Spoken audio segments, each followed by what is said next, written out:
আমাদের দেশ তো অনেকদিন আগেই স্বাধীন হয়ে গেছে, কিন্তু আমরা মেয়েরা কি এখনো পর্যন্ত স্বাধীন হয়েছে? আদৌ কি আমরা কোনোদিনও স্বাধীন হতে পারবো? আমরা কি কখনো রাস্তায় নির্ভয়ে চলাচল করতে পারবো না? আমাদের মা বাবা কি আমাদের কোনো কাজে পাঠিয়ে ঘরে নিশ্চিন্তে বসে থাকতে পারবেন না? আরজি করে যে ঘটনাটা ঘটেছে, এই ঘটনা নিয়ে আমরা নতুন করে কিছু বলার নেই। কারণ কি তোমরা অলরেডি সোশ্যাল মিডিয়ায় এই ঘটনাটা সবাই তোমরা শুনেছো, সবাই তোমরা দেখেছো। এই ঘটনাটা নিয়ে অনেক মিছিল টিছিল অনেক কিছু বেরিয়েছে। নতুন করে তো তোমাদেরকে বলার আর কিছুই, পুরো ব্যাপারটা তোমরা সবটাই জানো। আমাদের দেশ অনেকদিন আগেই স্বাধীনতা লাভ করেছে, বাট আমাদের মেয়েদের কিন্তু এখনো পর্যন্ত, আমরা মেয়েরা এখনো পর্যন্ত স্বাধীন নই। কারণ কি এখনো পর্যন্ত আমাদের একা একা রাস্তায় বেরোতে গেলে আমাদের ভাবতে হয় যে কি না কি হয়ে যাবে, মানে আমাদের ভয়ে ভয়ে সবসময় সব কাজগুলো করতে হয়, ভয়ে ভয়ে কিন্তু আমাদের রাস্তাঘাটে বেরোতে হয়। সো আমি এটাই বলবো, এই যে আরজি করে যে ঘটনাটা ঘটেছে, ঘটনাটা যারা ঘটিয়েছে তাদেরকে এমনই একটা শাস্তি দেওয়া হোক যাতে পরবর্তীকালে যদি এই ঘটনাটা আর কেউ ঘটানোর চিন্তা ভাবনা করে, এমন একটা শাস্তি দেওয়া হোক যার ভয়ে তারা এই জিনিসটা করতে সাহস পাবেন। মেয়েদের দিকে তাকাতে গেলেও না তাদের রু কেঁপে উঠবে, এরকম একটা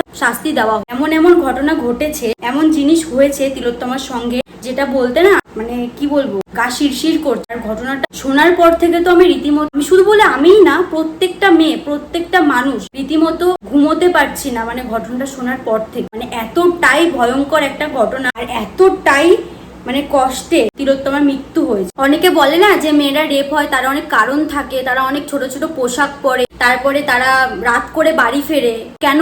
কেন তারা ছোট ছোট পোশাক পরে, ছেলেদের নজরে পড়ে যায়, এই জন্য মেয়েরা রেপ হয়। এটা কোনো কারণ না। অ্যাকচুয়ালি যেই ছেলেটা একটা মেয়ের দিকে খারাপ নজরে তাকায় না, তার চোখই খারাপ, এটাই আমি মনে করি। তার চোখই খারাপ, তার মেন্টালিটিই খারাপ, সেই জন্যই একমাত্র তারা খারাপ নজরে একটা মেয়ের দিকে তাকায়। একটা মেয়ের ব্যক্তিগত ব্যাপার, সে কিরকম পোশাক পরবে, সে কোন টাইমে বাড়ি ফিরবে, আর সব থেকে বড় কথা যারা কাজের লাইনে থাকে, যারা অফিস আদালতে কাজবাজ করে, টাইমে লেট হতেই পারে, না কাজে লেট হতেই পারে। এমন না যে তাকে মানে রাত 8টার মধ্যেই বা 7টার মধ্যেই 9টার মধ্যেই বাড়ি ফিরে যেতে হবে, এমন না। অনেক সময় গাড়িতেও কোনো প্রবলেম হয়, তাই বলে এমন তো না যে সে রাত করে বাড়ি ফিরছে মানে কোনো ব্যাপার আছেই, তাই জন্যই সে রেপ হয়, ছেলেদের নজরে আটকে যায়, ওই জন্যই সে রেপ হয়। এইটা কোনো ব্যাপার না। এই মেন্টালিটি গুলো অ্যাকচুয়ালি মানুষের মন থেকে মানে সরিয়ে দেওয়া উচিত বা মুছে ফেলা উচিত এই মেন্টালিটি গুলো। আর যদি এরকমই হতো তাহলে একটা ডাক্তারের সঙ্গে কখনো এই ঘটনাটা ঘটতো না। একজন ডাক্তার তো রোগীর সেবা করেন, মৃত্যুর হাত থেকে ঘুরে আসা মানুষদেরকে জীবন দান করে, তার সঙ্গে কি এটা করা উচিত হয়েছে? মানে এত